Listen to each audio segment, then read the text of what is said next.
আমি একটু একটা গঠনমূলক একটা আলোচনা, বিষয়ভিত্তিক একটা আলোচনা আমি করতে চাই, যেটা আজকে আমাদের জাতীয় জীবনে বাংলাদেশের বর্তমান জাতীয় যে প্রেক্ষাপট, সেই প্রেক্ষাপটে জাতির কর্ণধার আলেম সমাজকে যেই প্রশ্নগুলোর সম্মুখীন হতে হয় মানুষের কাছ থেকেই, সেই প্রশ্নগুলোর মধ্যে থেকে একটা গুরুত্বপূর্ণ প্রশ্নের সমাধান নিয়ে আমি আলোচনা করতে চাই। আমার আলোচনা আমি চেষ্টা করব যতটা সংক্ষেপে সারা যায়। এই জন্য শর্ত হলো সকল শ্রোতারা একটু মনোযোগ দিয়ে শুনতে হবে। হয়তো আলোচনার শেষাংশে কিছু আহ্বানী কথা থাকবে, স্লোগান সকল সময়ের জন্য জমা রাখতে হবে, আর মাঝখানের সময়টা মনোযোগ দিয়ে কথা শুনতে হবে।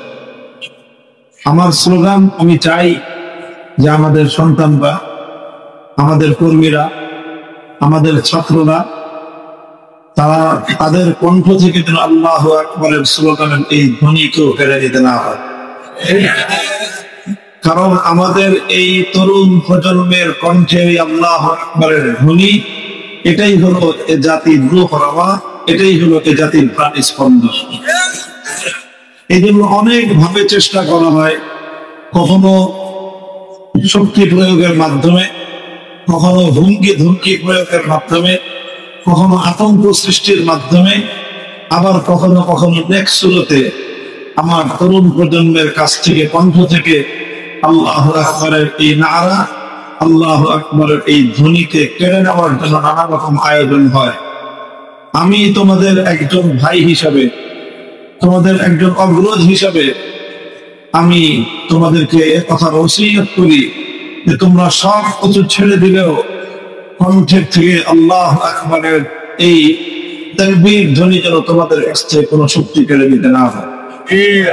কারণ এই তাকবীর ধ্বনি ইনশাআল্লাহ অতীতেও আমাদেরকে বহুবার জাহেলিয়াতের হাত থেকে আমাদেরকে মুক্ত করেছে। আগামীতেও আল্লাহু আকবার এই ধ্বনি আমাদেরকে নতুন ভাবে আমাদের এই জাতিতে, এই মাটিতে কালেমার পতাকা উড্ডীন করার প্রেরণা যোগাবে ইনশাআল্লাহ। তবে স্লোগানটা আজকে শেষ দিকে হবে। আজকে এই যে আমার আগে মাওলানা রেজাউল করিম সাহেব আলোচনা করতেছিলেন, আমি একেবারে আস্তে আস্তে শেষের যে কথাগুলো শুনলাম, সেই কথাটা হলো যে দীর্ঘদিন তো আমরা নানা রকম তন্ত্র মন্ত্র দেখেছি, এবার আমরা ইসলামের বাংলাদেশ দেখতে চাই। বহুদিন আমরা ব্রিটিশ প্রবর্তিত বিচার ব্যবস্থার দ্বারা আমরা আমাদের বিচার ব্যবস্থা পরিচালিত হয়েছে, এবার আমরা আল্লাহর বিচার ব্যবস্থা দেখতে চাই। বহুদিন আমরা পুঁজিবাদ এবং পশ্চিমা সমাজ ব্যবস্থার, পুঁজিবাদী অর্থ ব্যবস্থার দ্বারা আমরা শোষিত হয়েছি, এবার আমরা ইসলাম প্রদত্ত অর্থ ব্যবস্থার সুশীতল ছায়ার নিচে আমরা আসতে চাই। এইভাবে প্রতিটি ক্ষেত্রে প্রচলিত যে সমাজ ব্যবস্থা, এই সমাজ ব্যবস্থাকে ভেঙে ঘুরিয়ে দিয়ে তার ধ্বংসস্তূপের উপর আমরা কালেমার পতাকা উড্ডীন করতে চাই। এই তো আমাদের আহ্বান। কি এখন খুব স্বাভাবিকভাবেই এখানে যে কেউ একটা প্রশ্ন করতে পারে, এবং সেটা আমরাও এই কথার বেশ অনেকগুলি কথা আমরাও বলি, যেখান থেকে এই প্রশ্নটা কারো অন্তরের মধ্যে উদ্রেক হতে পারে। আমরা জানি যে বাংলাদেশে আমরা মুসলমান ধর্মাবলম্বী ছাড়াও, ইসলাম ধর্মাবলম্বী ছাড়াও আরো অন্যান্য ধর্মাবলম্বীদের অবস্থান আছে। এখানে হিন্দু আছে, এখানে বৌদ্ধ আছে, এখানে খ্রিস্টান আছে, এবং পৃথিবীর অধিকাংশ ভূখণ্ডেই এই জাতীয় নানা ধর্মের এবং নানা গোত্রের মানুষের অবস্থান। কথা ঠিক কিনা? এখন স্বাভাবিকভাবেই কোন একজন হিন্দু, কোন একজন বৌদ্ধ, কোন একজন খ্রিস্টান, অন্য ধর্মাবলম্বী, অথবা যে কোনো একজন এমন মানুষ যে নাম কাওয়াস্তে মুসলমান হলেও ইসলামের জীবন দর্শনকে সে বিশ্বাস করে না, ইসলামের শ্রেষ্ঠত্বকে সে বিশ্বাস করে না, ইসলামের পূর্ণাঙ্গতাকে সে বিশ্বাস করে না, এইরকম একজন মানুষ এই প্রশ্ন সামনে আনতে পারে যে একজন মুসলমান হিসেবে আমি যদি আমার রাষ্ট্রটাকে ইসলাম অনুযায়ী পরিচালনা করতে চাই, তাহলে ঠিক একইভাবে একজন হিন্দু তো এই দাবি উত্থাপন করতে পারে যে এই রাষ্ট্রটা হিন্দু ধর্ম অনুযায়ী পরিচালিত হতে হবে। একইভাবে একজন বৌদ্ধ তো এই প্রশ্ন উত্থাপন করতে পারে, এই দাবি উত্থাপন করতে পারে যে এই রাষ্ট্রটা বৌদ্ধ ধর্ম অনুযায়ী পরিচালিত হওয়া চাই।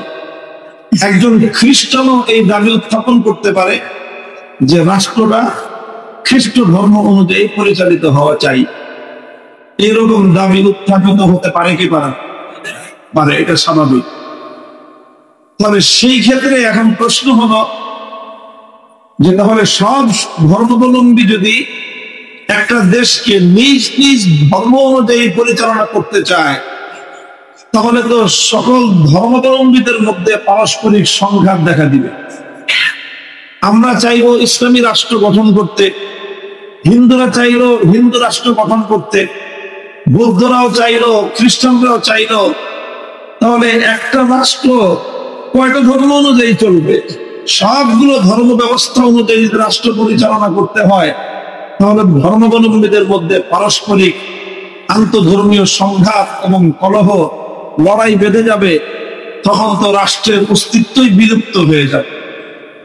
এরকম একটা প্রশ্ন স্বাভাবিকভাবে আমাদের মাদ্রাসার পরিভাষায় বলতে গেলে যে নাকি খালি উজ্জেহেন, যার মস্তিষ্কে আগে থেকে অন্য কোনো কথা নেই, এইরকম একটা প্রশ্ন তার সামনে উত্থাপিত হলে সে তো বলবে ঠিকই তো কথা ঠিক কিনা? সে বলবে ঠিকই তো কথা। এবং এই প্রশ্নটার কারণেই বহু মানুষ এই কথা বলে যে রাজনীতিতে ধর্মকে টেনে আনবেন, বলে কি বলে না? বহু মানুষ এই কথা বলে। এই কথা বলতে বলতে বলতে বলতে আওয়ামী লীগ তো ধ্বংসের একেবারে কিনারায় গিয়ে উপনীত হয়েছে। এবং এই কথা সূত্র ধরে আওয়ামী লীগের সঙ্গে যারা রাজনীতি করত তাদের মধ্যেও এই ব্যাধি সংক্রমিত হয়েছে। তারাও এই কথা বলে যে রাজনীতির মধ্যে ধর্মকে টেনে আনবে, ধর্মে ধর্মে সংঘাত তৈরি হবে, সাম্প্রদায়িক সংঘাত তৈরি হবে। এই জন্য সাম্প্রদায়িক সংঘাত থেকে বাঁচতে হলে ধর্মকে রাজনীতি থেকে দূরে রাখতে হবে। এটা হলো তাদের বক্তব্য। আমি কি আমার প্রশ্নটা বুঝতে পারলাম? আবার বলছি সংক্ষেপ, কারণ প্রশ্ন বোঝাটা খুব জরুরি। প্রশ্নটা যদি কেউ ভালো করে বুঝতে পারলো তো অর্ধেক বিষয় তার বোঝা হয়ে গেল, বাকি অর্ধেক দিয়ে উত্তরটা বুঝতে হবে। প্রশ্ন ছিল যে আমরা যেমন ইসলাম ধর্মের অনুসারী হিসাবে রাষ্ট্রকে ইসলামী রাষ্ট্র বানাতে চাই, এখন প্রশ্ন হলো যদি প্রত্যেকটা ধর্মাবলম্বী রাষ্ট্রকে নিজ নিজ ধর্মের আলোকে পরিচালনা করতে চায়, তাহলেই তো ধর্মীয় সংঘাত তৈরি হবে, তাহলে সম্প্রীতির পরিবেশ থাকবে না।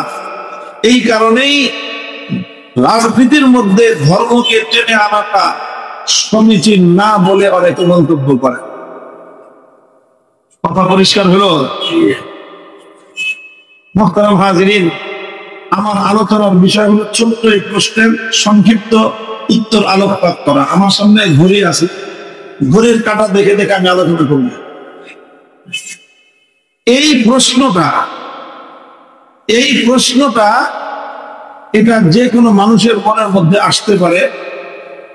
তবে যদি কোনো ব্যক্তি ইসলাম সম্পর্কে সঠিক জ্ঞান রাখে এবং বিশেষ করে ইসলাম সম্পর্কে যদি তার কম্পারেটিভ জ্ঞান থেকে থাকে, তুলনামূলক তাকাবুলে আদিয়ানের ভিত্তিতে যদি কোনো ব্যক্তি ইসলামকে অন্যান্য ধর্মের সঙ্গে তুলনা করে যদি কেউ ইসলামের ইলম হাসিল করে থাকে, তাহলে সেই ব্যক্তির অন্তরে এই প্রশ্ন কোনোদিনও আসবে।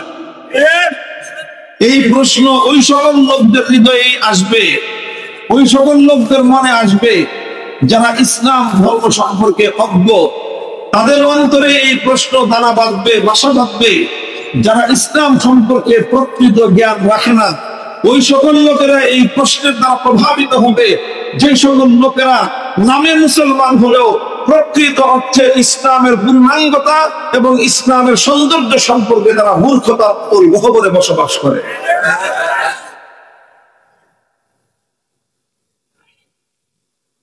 বলবেন কারণ কি? মোহতারাম হাজিরিন, আমি আমার উত্থাপিত প্রশ্নের সংক্ষিপ্ত জবাব দিব। প্রথমে ইজমালি জবাব, তারপরে সেই ইজমালের তফসিল আসবে, একটু বিস্তারিত ব্যাখ্যা। ইজমালি এবং সংক্ষিপ্ত জবাব হলো এই যে ইসলাম ছাড়া পৃথিবীতে যতগুলো ধর্ম আছে, হিন্দু, বৌদ্ধ, খ্রিস্টান, ইহুদি, নাম নিয়ে পৃথিবীর 4টা উল্লেখযোগ্য ধর্মের কথা আমি বললাম।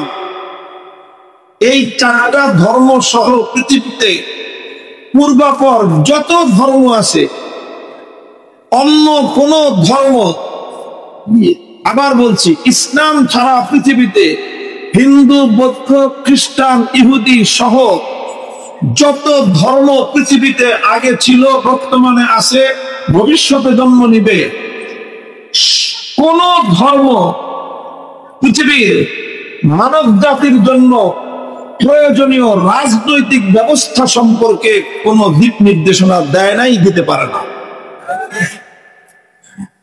একমাত্র ইসলাম দুনিয়াতে শুধু মুসলমান নয়, বরং জাতি, ধর্ম, বর্ণ নির্বিশেষে গোটা বিশ্ববাসীর সামনেই একটা রাজনৈতিক এবং একটা পূর্ণাঙ্গ রাষ্ট্র ব্যবস্থার রূপরেখা ইসলাম প্রদান করেছে।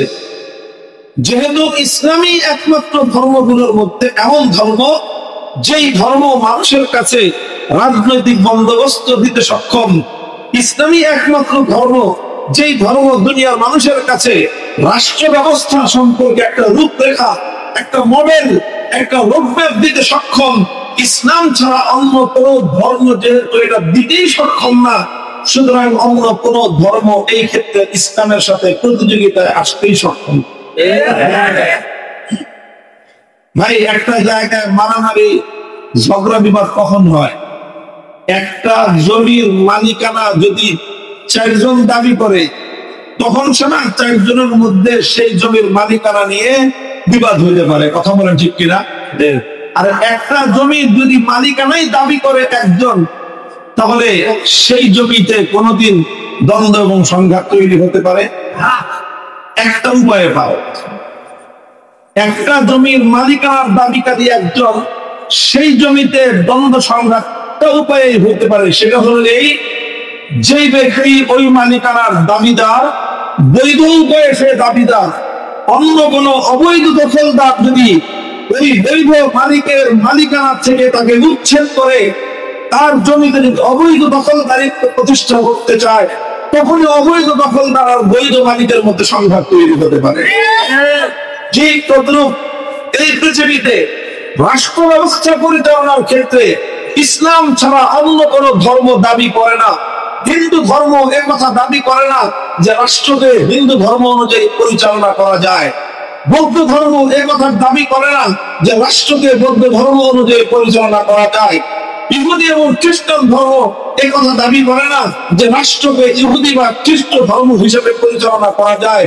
একমাত্র ইসলাম দাবি করে যে রাষ্ট্রকে মসজিদকে যেরকম ইসলাম অনুযায়ী পরিচালনা করতে হয়, এতিমখানা যেরকম ইসলাম অনুযায়ী পরিচালনা করতে হয়, মাদ্রাসা যেমন ইসলামের বিধান অনুযায়ী পরিচালনা করতে হয়, কবরস্থান যেরকম ইসলামের বিধান হিসেবে পরিচালনা করতে হয়, মসজিদের মতোই রাষ্ট্র এবং রাজনীতিকে ইসলামের বিধান অনুযায়ী পরিচালনা করতে হয়। এই কথার দাবিদার আসমান এবং জমিনের মধ্যে করে সমগ্র নাম হল ইসলাম।